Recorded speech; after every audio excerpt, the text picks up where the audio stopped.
Eu acho que agora são 8h02. Teria algum problema, Jorge, se a gente esperar um pouquinho mais para De começar? jeito nenhum, de jeito nenhum. Então, vamos esperar só mais um pouquinho. A gente sabendo que a maioria das pessoas estão vendo a aula depois, então eu acho que podia esperar da Sim, 8h05 para também não, sim, não não atrapalhar desprestigiar. muito, né, a programação. Verdade. Que E também comece não aí. desprestigiar quem chegou na Isso. hora, né? Mas o grosso Tudo das bem. pessoas vê depois. É É. verdade. Com essa nossa tecnologia nova, né? Isso tem permitido muito isso, né? Não somente participar, acho que sempre é bom quando a gente está ao vivo, né? Porque a gente consegue, de fato, dimensionar, né, a grandeza da aula e compartilhar as emoções do que a gente está vendo e ouvindo, mas às vezes as pessoas realmente têm alguns outros compromissos e não conseguem, mas isso não deixa de ser visto, né, e sentido da mesma forma, né, quando a gente começa e a gente consegue fazer a gravação, né. Então, isso foi um grande avanço, né, que a tecnologia nos permite, né. Então, a ciência, ela está ali e ouvir, né, e vê-lo, né, um grande cientista, uma pessoa extremamente conceituada, né? O Dr. Georges. Então, assim, é uma pessoa que eu tenho uma admiração muito grande. Eu não, para todo mundo, né? Que dispensa comentários, mas é uma satisfação muito grande saber que é daqui, né? Do nosso estado, uma referência Brasil, né? Da reumatologia. Então, eu vou começar a apresentação para a gente já ir adiantando, né? O Dr. Georges, como eu falei, é uma referência na reumatologia do Brasil. Foi presidente da Sociedade Brasileira de Reumato de 2016 até 2018.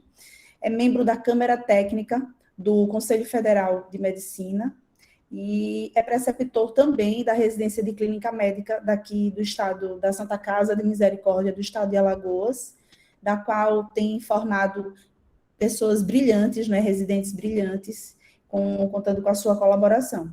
Então, Jorge, para mim é uma grande honra, mais uma vez, de verdade, você sabe disso, e fique à vontade para passar para a gente aí uma síndrome tão importante, né, muitas vezes até esquecida no diagnóstico, às vezes a gente não pode esquecer de jeito nenhum, porque é uma síndrome muito importante que a gente esteja sempre lembrando e esteja sempre aprendendo, né? Fique à vontade, boa noite, e mais uma vez, muito obrigada por ter aceito esse convite, da qual a gente vai aprender muito com você essa noite, tenho certeza. Muito obrigado pelo convite. Vocês relevem isso que a Ana Luísa e o Fernando falaram, porque eles são amigos, e os amigos sempre são generosos aqui assim nas palavras. Então, vocês diminuem muito do que eles falaram, mas eu agradeço aqui a apresentação e o carinho que sempre vocês me recebem. E, enfim, me chamaram para a gente poder conversar um pouquinho sobre SAF. E esse é um assunto assim que eu adoro, né?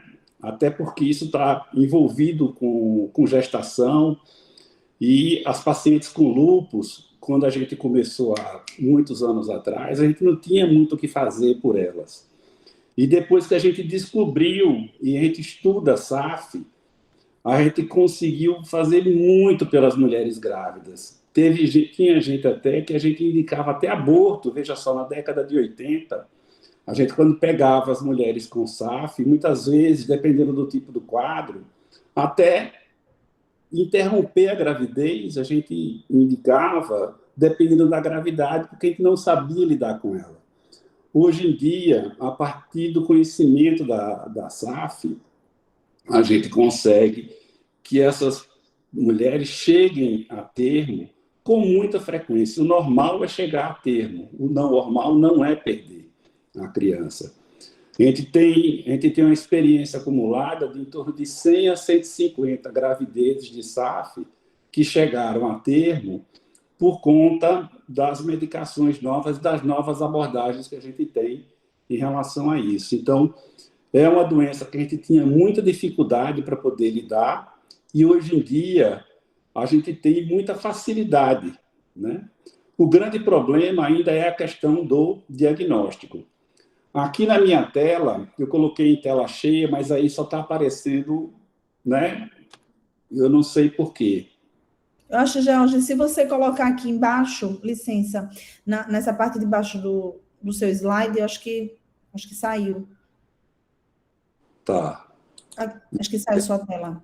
Embaixo tem para fazer a apresentação grande do slide, porque estava pequenininho, né? Tá. Não, mas eu tentei, apertei Foi. Não conseguiu, não? de novo. Quer Entrar. sair e entrar novamente? Às vezes, quando Foi isso que eu fiz aqui. foi. Porque eu tenho duas, uma que está com a minha imagem e outra que está com a apresentação. Ah, tá. Ah, joia. Acho que agora vai dar certo. Então, vai dar sim, com certeza.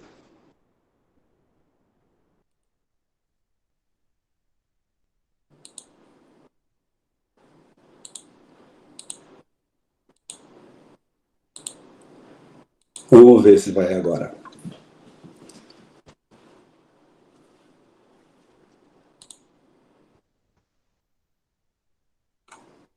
Também não estou conseguindo, mas enfim, eu acho que assim vai dar para ver. Apareceu aqui. A gente... Eu acho que assim, do jeito que está, vai dar para ver a aula toda. Deixa eu ver se passa.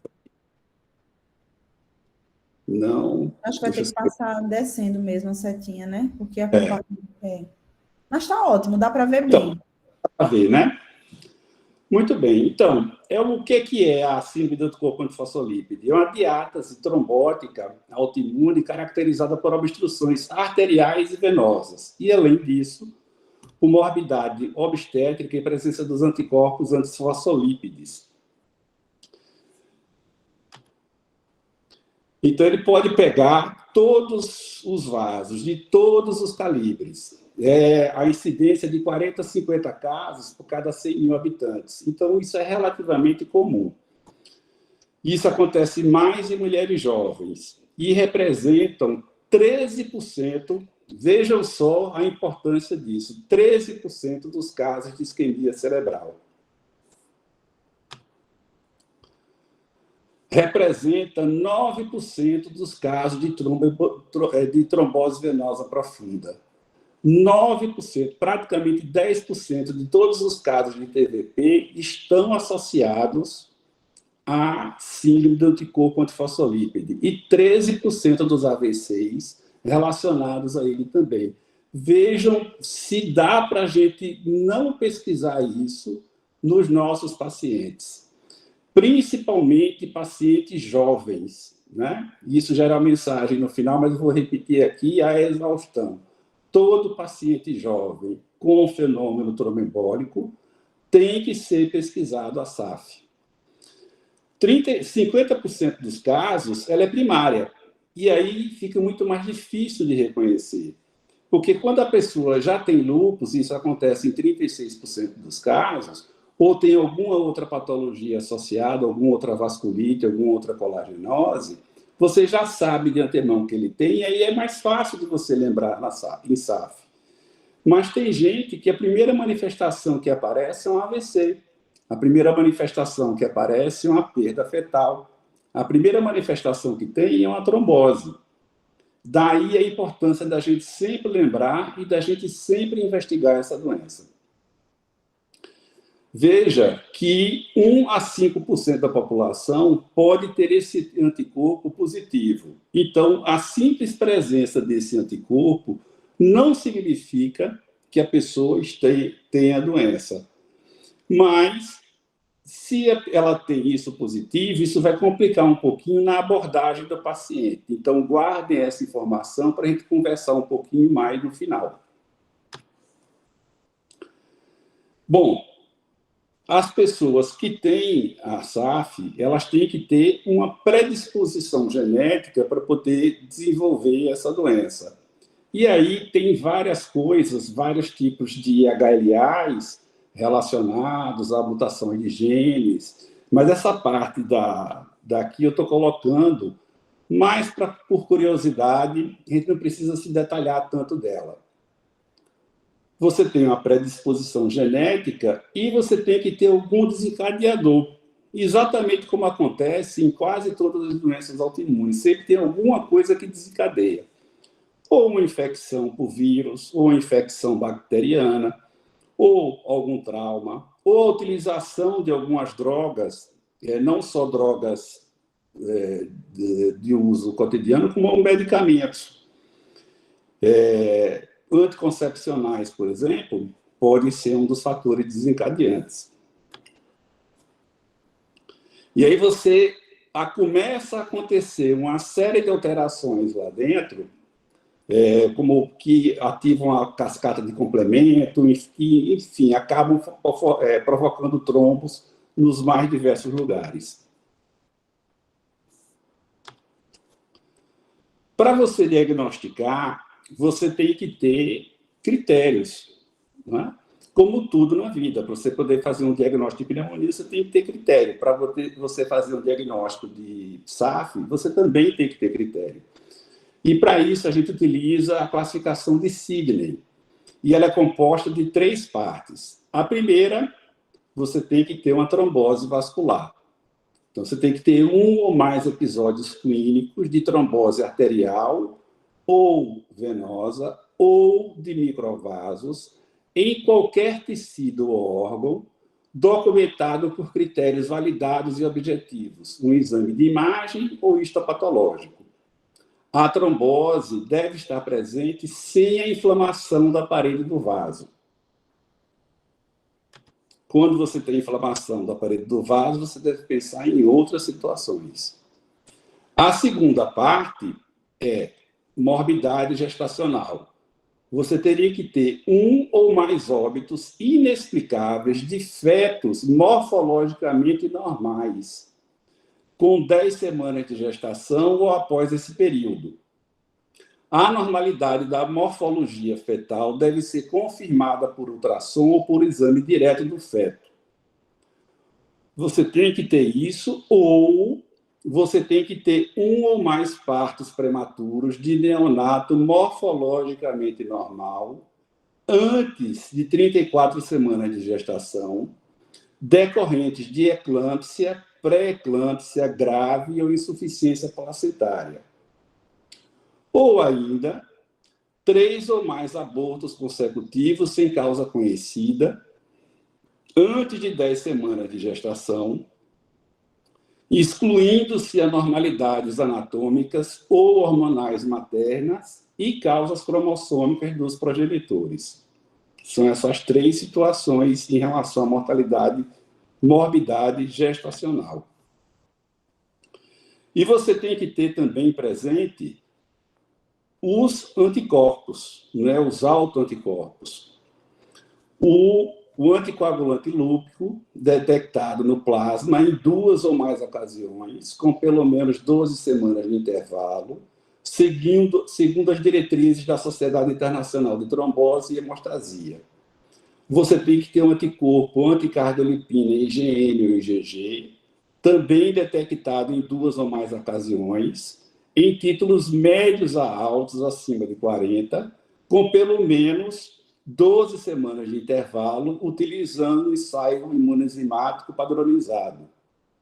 Ou então, o anti-beta-2-glicoproteína 1, IgM ou IgG, também em 2 ou mais ocasiões, também com 12 semanas de intervalo, também com ensaio imunoenzimático padronizado e acima do percentil 99. Como é que você declara que é SAF? Ela é classificada quando o paciente apresentar pelo menos um critério clínico e um critério laboratorial.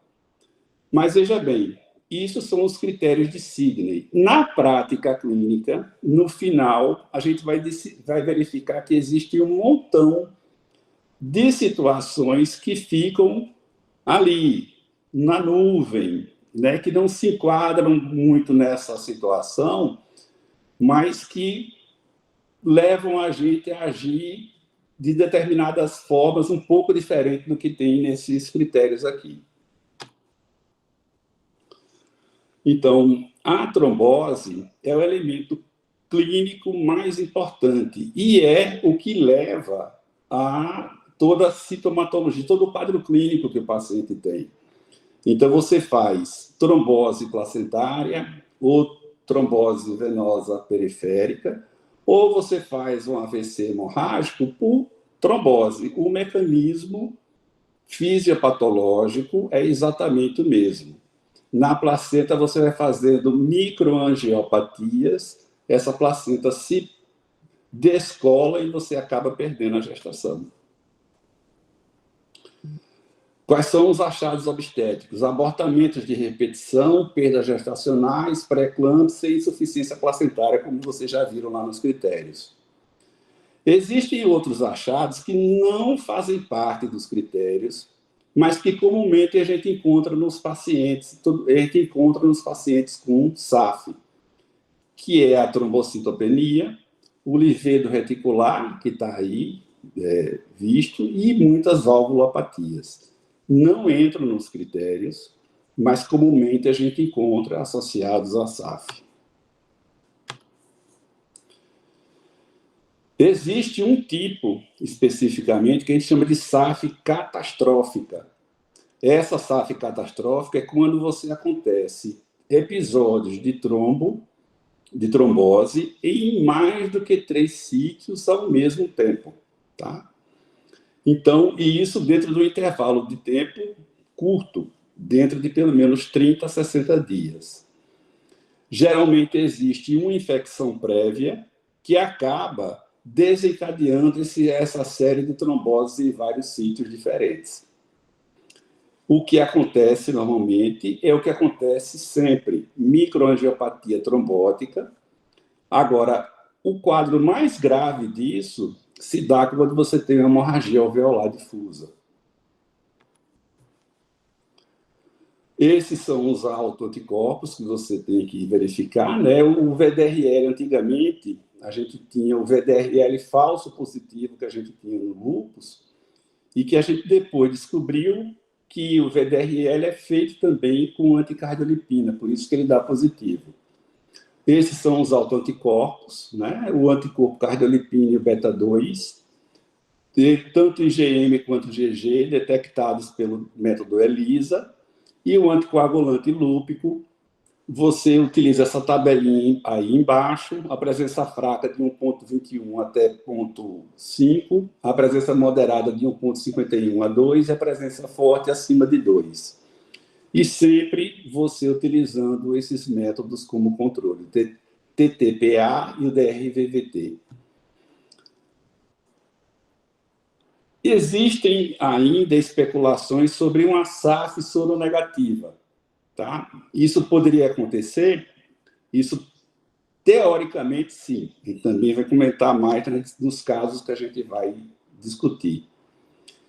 E quando é que você tem que pensar em SAF? Principalmente quando você tem quadro tromboembólico em jovens. É inadmissível que um jovem faça uma TVP ou tenha uma perda gestacional ou faça um AVC e não se pesquisa AVC. Não se admite paciente jovem, principalmente mulher, não se pesquisar esse tipo de síndrome nesse tipo de situação. É inadmissível. Um tempo atrás, eu não sei se vocês se recordam, 5, 10 anos atrás, apareceu um caso de uma jovem que foi num voo internacional e ela fez embolia pulmonar e morreu ainda no voo. Provavelmente, essa jovem tinha SAF. Se não tinha, deveriam ter pesquisado SAF nessa paciente, né?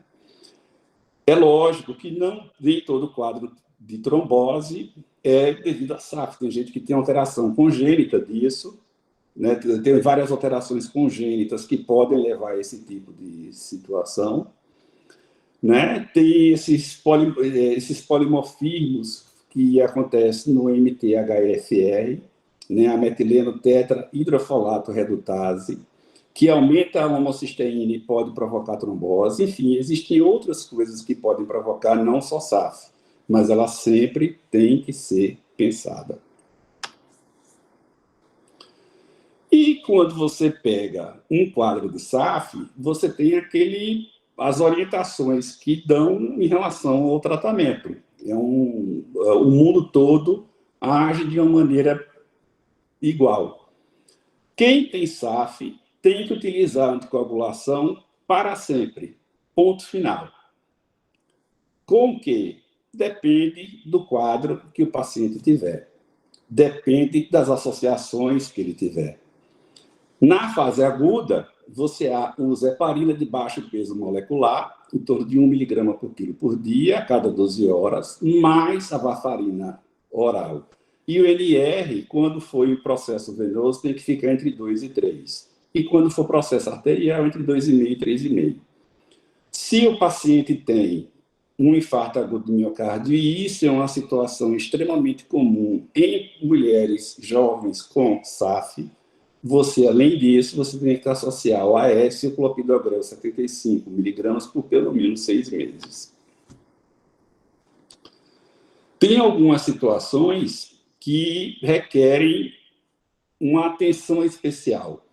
Nos casos dos pacientes que são obesos, dislipidêmicos e que têm hipertensão, sempre tem que ser utilizado a hidroxicloroquina, que é um imunorregulador, ele não é um imunossupressor, é um imunorregulador que diminui a formação desses autoanticorpos. Fora da gestação, o AS é sempre a droga de escolha. Na gestação, a heparina de baixo peso molecular, também 1 mg por quilo por dia, mais a hidroxicloroquina. A hidroxicloroquina, ela não faz mal para a gravidez. Todo paciente com SAF que engravida, eu faço hidroxicloroquina. Principalmente se ela tiver lúpus associado. É uma situação obrigatória. Já teve casos lá nos Estados Unidos, o paciente não entrar com a hidroxicloroquina e ser processado por isso, de tanto que ele protege. E uma coisa incrível é que aqui a nossa farmácia, que dispensa hidroxicloroquina, se a paciente engravidar, eles param de dar para o paciente. Então, na hora que o paciente mais precisa, o governo corta. Isso só acontece aqui em Alagoas. Se houver a gestação e já tiver um passado de trombose, utilizar também o AS.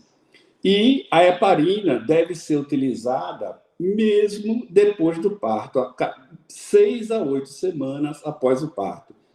A gente já fez uma ação junto com a Secretaria de Saúde daqui e já é liberado para esses casos de SAF a heparina de baixo peso molecular até 45 dias depois do parto. Quem é que tem pior prognóstico? Os obesos, os dislipidêmicos, os hipertensos, os sedentários, as pessoas sedentárias e, principalmente, os fumantes. O principal fator externo de piora nos pacientes de SAF é o fumo. Os pacientes que fumam, a incidência de fenômenos tromboembólicos é 4 a 5 vezes aumentada em relação a isso. Então, essa é uma coisa que a gente sempre tem que retirar, sempre tem que insistir para o paciente, para ele poder parar de fumar. Tem pior prognóstico aqueles que têm o anticoagulante lúpico positivo, que tem os 3 autoanticorpos positivos no mesmo momento. As primíparas idosas, quem já teve pré-eclâmpsia e, naturalmente, aquelas pacientes que têm SAF e que têm associação com lúpus.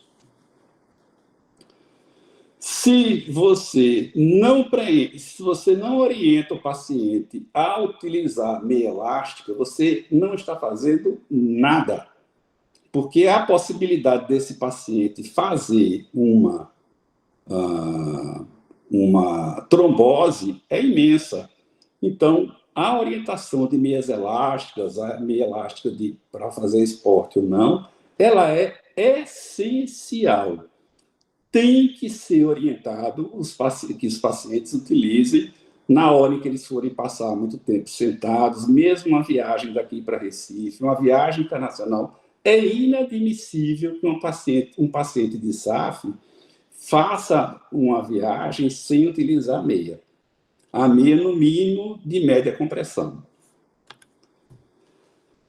E aí a gente chega nas situações mais complicadas, que são as situações especiais.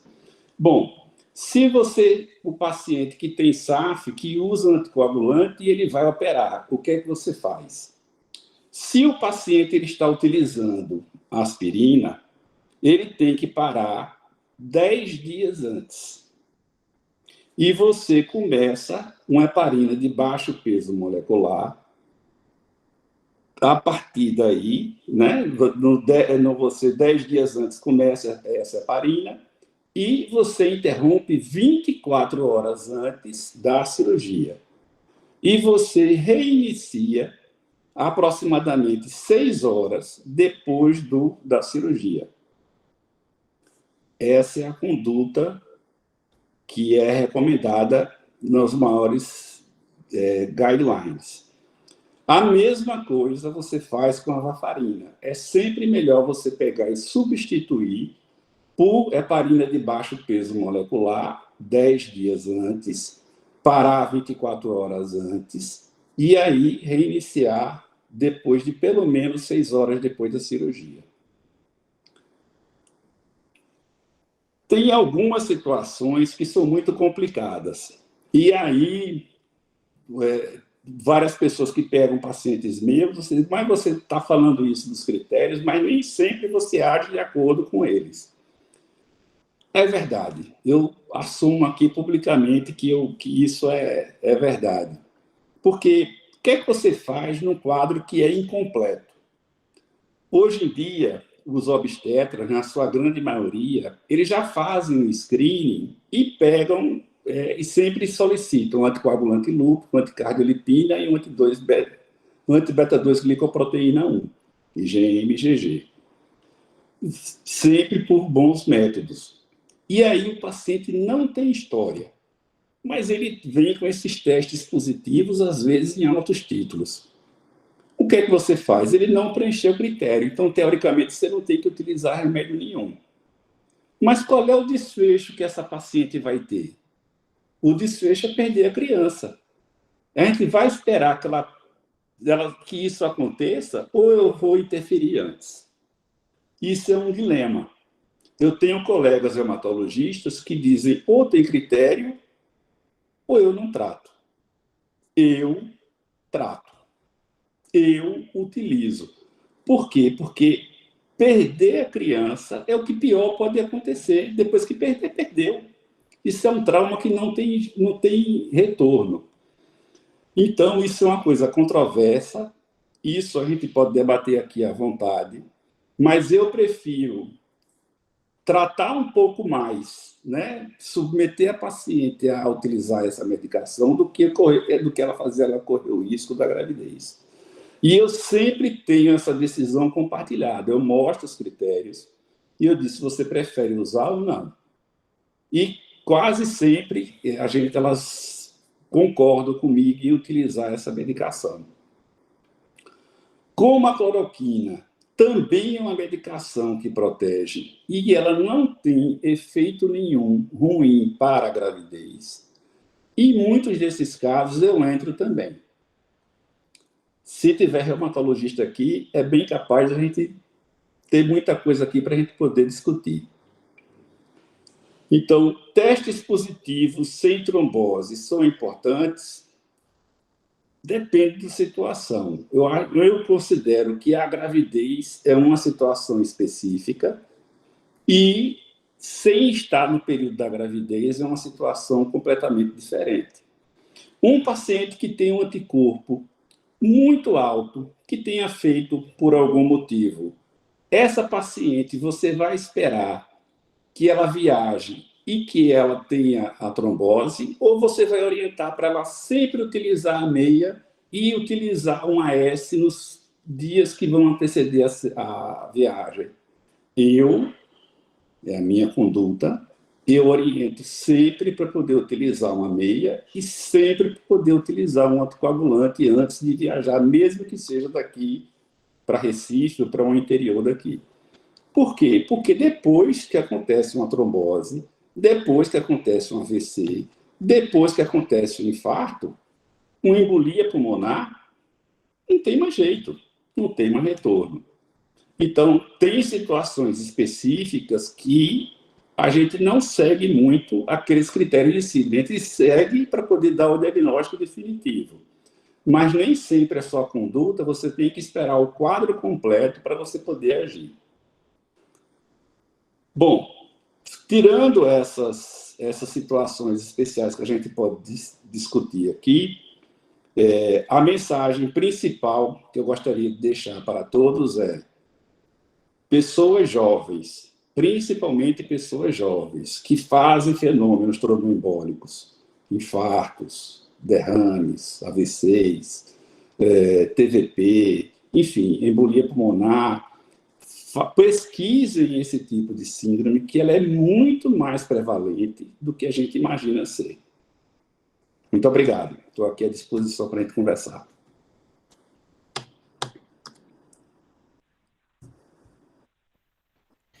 Muito obrigada, Georges, pela excelente apresentação, muito esclarecedora, né? Inclusive com esses comentários que você fez a respeito aí da liberação da medicação, realmente é terrível, né? A gente saber disso. Eu realmente não sabia dessa questão aí, fiquei muito pressionada, né, com essa situação. Quer dizer que no momento que se precisa, né, que se corre o risco de uma vida dupla ou até tripla, né, que dependendo da quantidade de crianças, né, que tem na gravidez, essas pessoas ficarem desassistidas, né? Isso é uma coisa que cabe muita reflexão, né, para a gente aqui. Ainda bem que é só no nosso estado, né?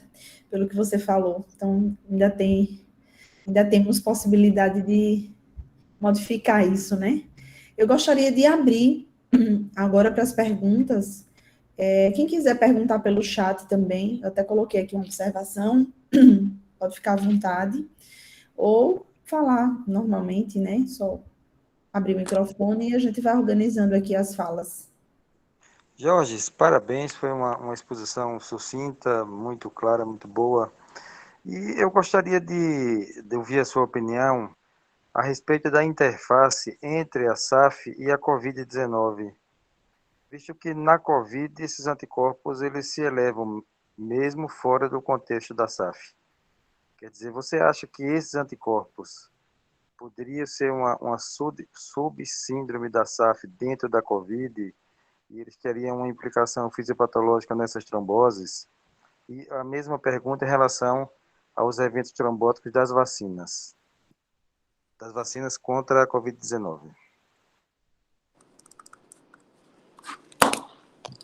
Perfeito, Fernando. Em relação à COVID, né, a COVID é uma doença que provoca trombo, né? Isso sem dúvida nenhuma. Quem tem SAF tem uma maior tendência a fazer maior tendência de fazer trombo. Essa foi uma preocupação muito grande para a Sociedade de Reumatologia na hora que a gente começou a entender a COVID, né? E a recomendação que a própria sociedade fez é que você redobre o cuidado e tenha uma atenção muito maior em relação aos pacientes com SAF que adquirem COVID. Eles já devem estar alertados sobre isso e eles devem informar aos médicos, quando procuram os hospitais, que ele tem isso, que eles precisam de uma anticoagulação especial, digamos assim.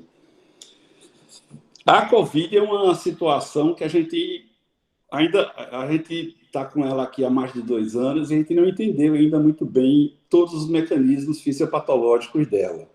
Mas sim, sem dúvida nenhuma, que pode ter alguns mecanismos fisiopatológicos que são comuns às duas situações. Em relação às vacinas, elas são seguras, né? Elas devem ser aplicadas.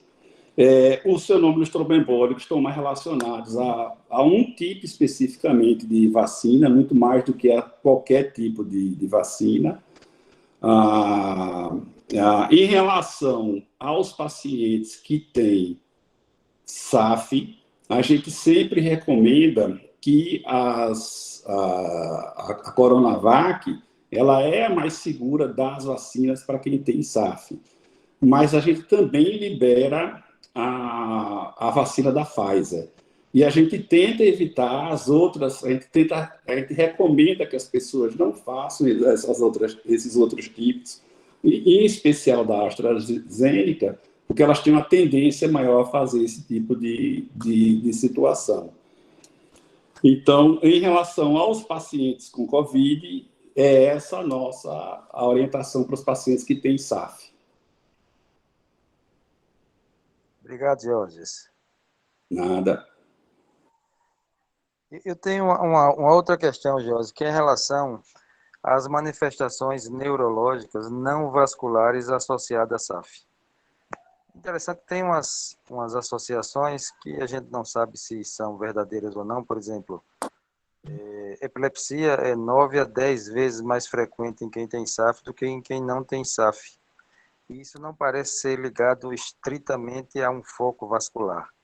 Quer dizer, faz um AVC e aí faz um foco de epilepsia. Não, parece que há uma epileptogênese ligada à SAF em si. A mesma coisa em relação, por exemplo, à migrânia, à enxaqueca. Você colocou aí, falou na metiltetraidrofolato redutase, nas mutações que podem acontecer, que é uma outra trombofilia, e é interessante como hoje a gente sabe que as mutações nos genes da metiltetraidrofolato redutase também tem outras manifestações neurológicas, como polineuropatias, por exemplo.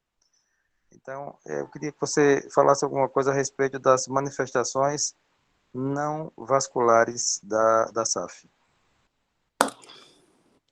Essas manifestações, a gente sabe que elas estão associadas, né? Isso é uma queixa frequente das minhas pacientes que têm SAF, está dentro daquelas situações que a gente sempre pergunta ao paciente em relação à migrânia, né?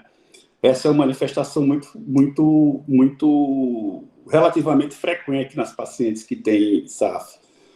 O mecanismo fisiopatológico dela é sempre de microangiopatia, né? A gente não sabe até que ponto, né? Tem aquela microangiopatia que você consegue enxergar através dos exames que a gente tem hoje, tem microangiopatias que você não consegue enxergar com os exames que a gente tem. Então, a gente não sabe o quanto, né, o quão disseminado isso pode ser. Então, o quão disseminado essas microangiopatias podem ser, levando a esses episódios de epilepsia de grandes pacientes, né? Uma situação muito interessante é que tem uma grande pesquisadora sobre SAF lá na Unicamp, a Simone Appenzeller, e ela conseguiu uma ressonância lá de última geração para a Unicamp, e como ela participou da negociação, ela conseguiu que os pacientes dela de SAF todos fossem fazer ressonâncias encefálicas, né? De rotina. E a incidência de alterações na ressonância foi altíssima, mesmo em pacientes assintomáticas. Então, essas pacientes fazem fenômenos tromboembólicos, muitas vezes sem sintoma nenhum. Se a gente for procurar, se a gente for futucar, ou se chegar a algum tipo de exame que tenha uma sensibilidade tal que a gente consiga pesquisar, a gente vai acabar encontrando isso com muita frequência. Eu tenho só mais uma questão, Jorge, ligada ainda a essas manifestações não, digamos assim, não clássicas da SAF, que é ainda em relação à migrânia, à enxaqueca. A gente sabe que o tratamento profilático da migrânia, ele tem uma regra básica que ele não é feito com analgésicos.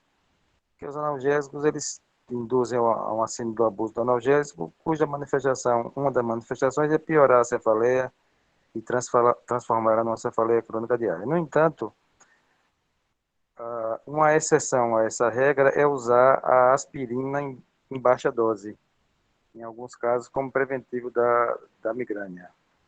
Eu fico me perguntando até que ponto esse uso da aspirina em baixa dose pode ter alguma similaridade ou alguma interface com essas manifestações que poderiam ser vasculares ou meramente inflamatórias, ligada não à SAF em si, mas à presença de anticorpos antifosfolípides fora do contexto da SAF. Quer dizer, eu não conheço, está aí o Paulo André, outros colegas que são neurologistas, que poderiam dar a sua opinião também, mas eu não conheço nenhum outro tratamento profilático para migrânia que use um remédio que seja analgésico, embora a gente sabe que não usa ele como analgésico nessa profilaxia, até porque a dose é mais baixa.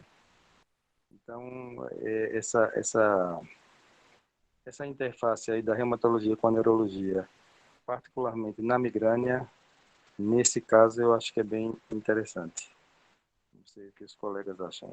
A Ana Luísa também, o que acha? 3% da população pode ter esse anticorpo positivo. No entanto, a frequência de sintomas nessa população é baixa, né? Mas quem sabe, né? Isso não li nenhum trabalho fazendo esse tipo de associação, mas quem sabe se essas pessoas que têm esse tipo de alteração expostas a algum tipo de situação que acelere isso, possam fazer migrânia com maior facilidade. Eu sei que isso acontece com maior frequência nos pacientes que têm SAF, né? Mas quem sabe se essas pessoas não têm SAF. Eu acho que eu não me lembro agora de ter visto nenhum trabalho fazendo a associação entre migrânia e a presença de anticorpos nessas pessoas especificamente. Até uma coisa boa para a gente poder fazer. Eu posso procurar algum tipo de publicação até para poder compartilhar depois com vocês. Mas eu não me lembro de ter visto. Só que a migrânia é uma situação que acontece com frequência nos pacientes com SAF. Provavelmente, né, porque acaba que não investiga, né, SAF, né? Eu acho que a grande maioria dos pacientes da gente com migrânia faz o diagnóstico clínico mesmo, pelos critérios, e aí fica por isso mesmo, como uma migrânia, e às vezes, aquele paciente, principalmente o refratário, né?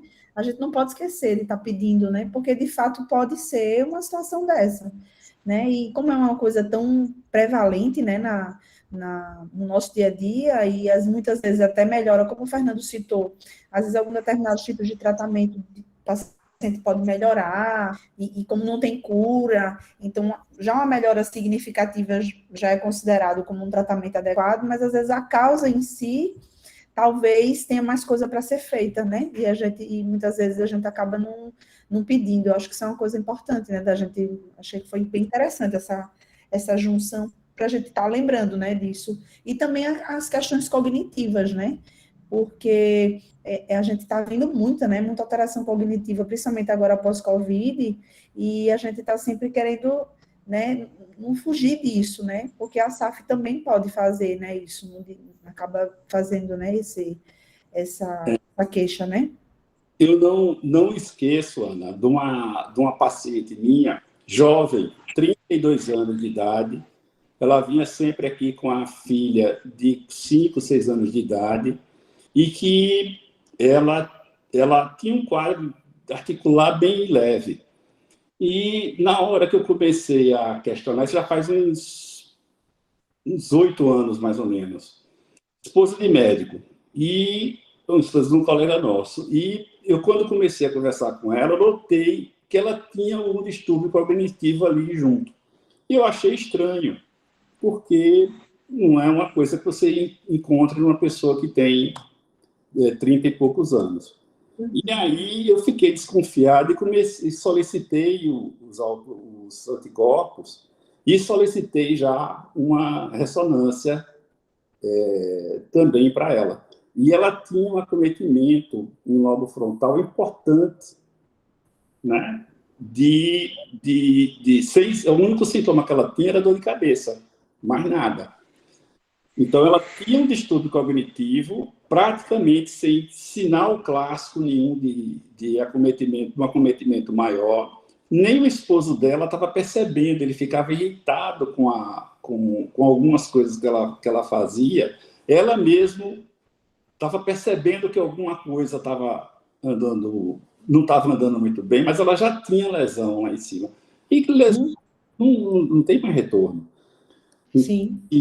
Esse é o tipo... E aí vem um outro questionamento, né? Porque os convênios, quando a gente vai solicitar aquele montão, e às vezes o pessoal, quando olha a nossa solicitação, vê aquele montão de autoanticorpo ali que a gente pede, principalmente quando o paciente chega logo das primeiras vezes para a gente, diz, ele pede exame demais. Mas por que ele está pedindo isso? Né? Para poder evitar que esse tipo de situação aconteça. Você detecta um anticorpo desse, você vai esperar que ele tenha algum fenômeno tromboembólico para você poder entrar com remédio? É claro que não. Sim. Você tem que entrar. Você sabe que as alterações neurológicas são extremamente... né? O que é que você vai fazer? Você tem... o que a gente pode fazer de melhor sempre para os nossos pacientes é antever o problema e orientar, dizer, use uma meia, faça uma S, não viaje sem utilizar algum anticoagulante, né? Sim. Se engravidar, vamos pensar em utilizar alguma coisa que você não venha ter, né, problema. Sim. Então, assim, essa paciente, infelizmente, no dia que ela veio para mim, eu já percebi que ela tinha alguma coisa desse tipo. Eu ainda consegui ver e consegui localizar, mas muitas pacientes que a gente vê, a gente não... Às vezes a gente diz, será que eu vou pedir tanto exame? Mas tem que pedir, tem que ficar mesmo, não tem para onde correr. Exatamente. Até porque nas migrânias, né, a gente nos critérios para investigação de cefaleia primária, o que mais se fala é não pedir exame complementar em virtude de você ter o diagnóstico clínico pelos critérios de migrânia, né? E aí, muitas vezes, pode, né, acabar passando batido essas determinadas situações, né? Porque quando a gente vai falar em cefaleia primária e secundária, que a migrânia está lá, né, só perde para tensional, vai passar batido, porque se você for realmente, o exame neurológico vai ser normal, vamos dizer assim, né, um exame normal, então tem muita coisa aí que pode passar aí obscuro, e quando for olhar já vai ter realmente já lesão, né, como você bem falou. Então acho que é uma coisa que a gente precisa realmente rever, ver os critérios, avaliar, claro, da melhor forma o paciente, mas ficar sempre atento para essa possibilidade, né, para que a gente não deixe realmente passar batido um diagnóstico que vai dar uma manifestação dessa natureza e, na verdade, é uma SAF, né? Perfeito. E essa questão que o George levantou de você pesquisar nas pessoas com migrânia, a possibilidade de você ter anticorpos antifosfolípidos, mesmo que não seja uma síndrome do antifosfolípide, George, eu também dei uma pesquisada nisso, eu não encontrei nada. Eu acho até que é um trabalho relativamente simples, que poderia ser interessante. Por exemplo, nos pacientes com migrânia que têm lesões subclínicas, subcorticais, que são ditas como lesões comumente encontradas em pessoas com enxaqueca, mas que passa como se fosse uma coisa menos importante. Talvez, George, você que lida muito com isso, junto com a Ana ou com as pessoas que lidam mais com cefaleia, poderia fazer um trabalho desse tipo. Talvez tenha algum achado interessante que possa ajudar no tratamento profilático da migrânia. E com certeza um impacto muito grande, né, pela quantidade de gente que sofre, né, desse problema. Então, certamente essa quantidade gigantesca de gente aí, eu acho que vai acabar sendo descoberta algumas SAFs aí no meio do caminho, né? Ô, Jorge, tem uma pergunta aqui do nosso colega Eduardo de Oliveira, e ele pergunta assim: gostaria de saber se é possível adquirir a enoxaparina via SUS no tratamento de gestante com critérios incompletos ou duvidosos para a SAF, que não preenchem todos os critérios de Sidney. Você... eu acho que todas as vezes que eu fiz o relatório consubstanciado para lá, eu consegui. Então, eu coloco paciente tá com anticorpo. Quando o anticorpo vem negativo, é mais difícil, né? Mas, geralmente, quando os pacientes chegam para mim, já vem com anticorpo positivo. Eu recebo muito paciente, assim, não há semana que eu não receba um ou duas pacientes de obstetras que vêm já com esse anticorpo positivo, tá? Então, quando ele vem com anticorpo positivo, até porque aqui entre nós, nem todo mundo conhece os critérios de Sidney. Então, na secretaria, o que é uma bênção, né? Então, a gente faz, tá com anticorpo positivo, tem que utilizar, e a gente faz um relatóriozinho, né? E aí, normalmente, eles liberam, tá? Perfeito. Jorge, você Alguém sabe o teria? preço dos anticorpos? O preço para fazer o exame? Se é uma coisa cara? Se não é? O anticoagulante lúpico é quase nada. O anticardiolipina fica em torno de, eu não tenho certeza, mas em torno de 50 a 70 reais. O mais caro é o anticorpo, o beta-2, glicoproteína, que aí está em torno, salvo engano, de 150, alguma coisa assim.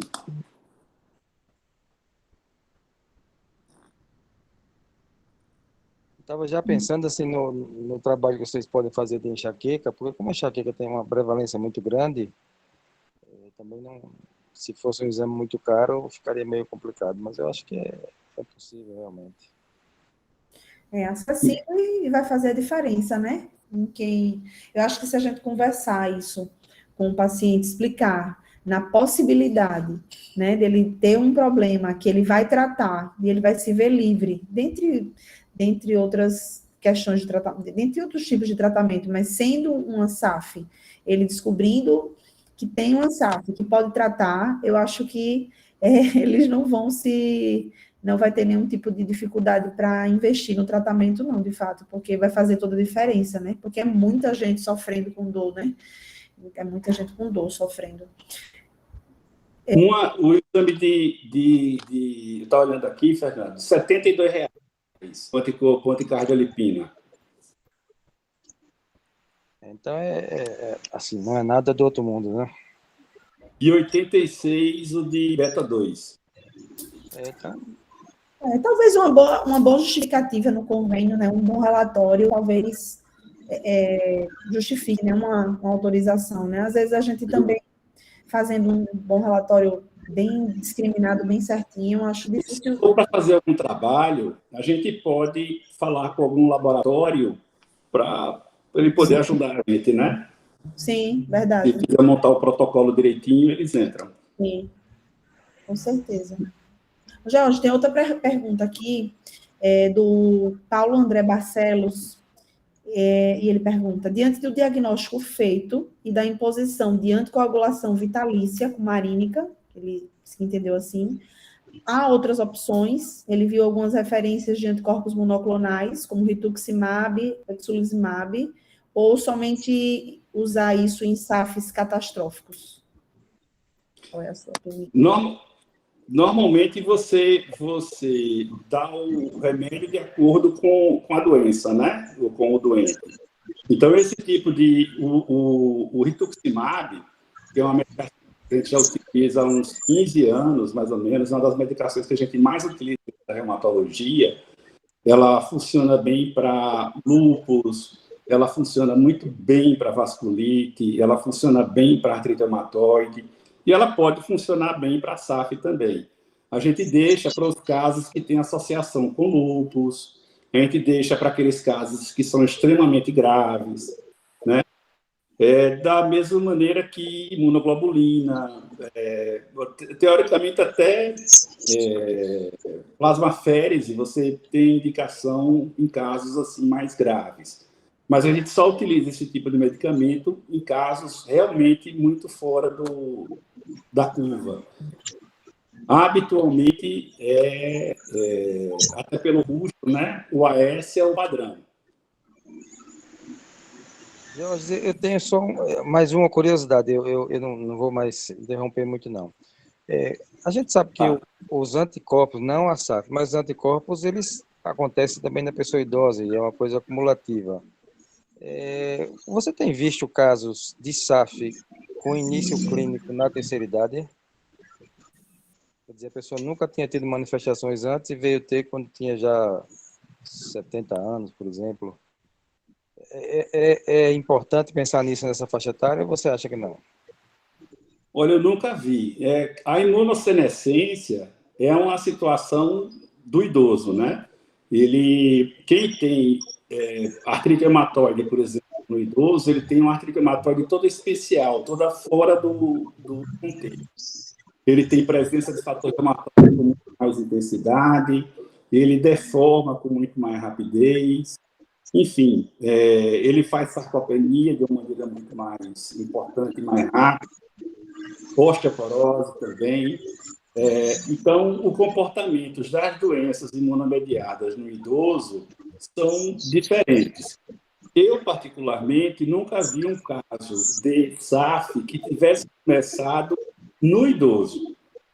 Então, assim, a rigor, essa pesquisa ser feita como rotina em paciente idoso com fenômeno trombembólico não deveria ser feita, a não ser em casos assim excepcionais, né? Se ele tiver história prévia. Eu nunca vi o primeiro caso acontecer no idoso.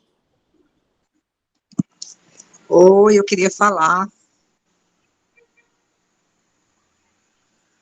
Pois não? Posso Fique à falar? vontade. Pode falar, Márcia, fica à vontade. Boa Oi, noite. boa noite para todo mundo. Georgia, aqui é Márcia Amaral, sua aula excelente, gostei demais, é intensivista, não sei se lembra de mim, mas eu lembro muito bem de você, excelente aula. É só uma informação que eu acho que poucas pessoas sabem. Desde 2011, existe aqui no estado de Alagoas um programa, independente do paciente ser convênio ou não, SUS, ele dá direito a todos, com convênio ou sem convênio. O Sistema Único de Saúde dá direito a todos. Então, desde 2011, tem aqui um programa que se chama Melhor em Casa, que é SAD, Serviço de Atenção Domiciliar. E esse programa, ele pega todos esses questionamentos de medicação, de drogas, sem precisar em processo judicial. Então, é muito fácil o processo, como quem fosse um programa do Ministério da Saúde, como é o programa do idoso, o programa da criança, da adolescente, do drogado, do PSF, eles criaram um programa que é o Melhor em Casa, que é Serviço de Atendimento Domiciliar, e ele pega tudo isso, inclusive essas medicações, eu estou falando da heparina de baixo peso, né, do que você falou, muito fácil, sem problema nenhum. Agora, assim, poucas pessoas, profissionais, eu acho que não lidam muito, não sabem, mas se consegue muita coisa sem precisar ser judicialmente. E se quer mais rápido, judicialmente também consegue, tudo pela prefeitura municipal. Só é dar entrada, levar os documentos e a solicitação da medicação. Era só eu não queria perder essa oportunidade de falar isso, que é desde 2011, 2012, que já existe. E, inclusive, todos os municípios do estado de Alagoas que tiver acima de 20 mil habitantes, já está com o programa funcionando. 105, parece, municípios que a gente tem no estado de Alagoas, não é isso? Não é propaganda do governo, não, viu? É só orientação. Que bom saber disso. Eu não sabia, não. Como é que você acessa esse negócio? Como é que você acessa esse programa? Não, esse programa você entra no site, né, do município, você vê, Melhor em Casa. Pô, aí tem o telefone, você manda para a Secretaria de Saúde Municipal, que é ali, depois da linha do trem, depois da Santa Casa. Aí é super simples, você solicita o que você quer, a pessoa vai lá com os documentos, o próprio familiar do paciente, o paciente, e ele dá entrada, aí recebe um protocolo, e aí desse processo ele vai para o gabinete, aliás, minto, ele não vai para o gabinete, ele vai para o serviço, o setor do Melhor em Casa, que tem uma sede que eu não sei onde é, se é no próprio, não pode ser no própria Secretaria Municipal, não. Tem algum lugar aqui que eu não sei onde é. Não sei se é em Mangabeiras, se é algum posto de saúde, eu não me lembro. Eles encaminham o processo e lá tem enfermeira, tem médico, tem fisioterapeuta, que vai na casa do doente, faz habilitações, curativos, tem cirurgiões para fazer uma gastrostomia, tem tudo isso. Ainda deslocam o paciente para o hospital, para voltar, fazer raio-x, tem tudo isso. Na verdade, aqui só começou em 2011, entendeu? E é um programa muito bom, que funciona, né? Não sei, isso não foi porque fui eu que fundei, não, tá? Mas o daqui foi eu que fundei, com 3 equipes. Na época, era só 300 mil habitantes para cada equipe dessa. Aí nós começamos com 1 milhão de habitantes na época, com 3 equipes, mas agora mudou, é muito mais coisas mais fáceis. Super fácil. E o próprio paciente pode acompanhar pelo processo, o andamento desse processo. Aí ele liga, tem assistente social, liga para ir na casa do paciente. Se for um paciente que você queira deshospitalizar, existe muito isso. Isso foi criado para deshospitalização daqueles pacientes crônicos, neurológicos, principalmente, que tem AVC, fica esse vozinho que fica lá 3 meses, 4 meses, 5 meses, 8 meses, 1 ano. Você deshospitaliza. Aí eles vão ver a casa do paciente, ver tudo que tem, tomada. E aí tem vários e outros benefícios. Aí se precisar de respirador, aí tem que adaptar a tomada, aí já entra nos programas que não paga energia, que não sei o quê, tudo isso é feito, é pelo Sistema Único de Saúde. Só que tem que andar, né? As pessoas têm que conhecer. É como você disse, não sabia, mas aí tem a oportunidade de conhecer. Qualquer E eu já dúvida... falei, Márcia, que você coloque essas orientações no grupo do cérebro. Orientações básicas. Eu também não tá bom. sabia disso. Foi uma coisa positiva, realmente. Já anotei. Eu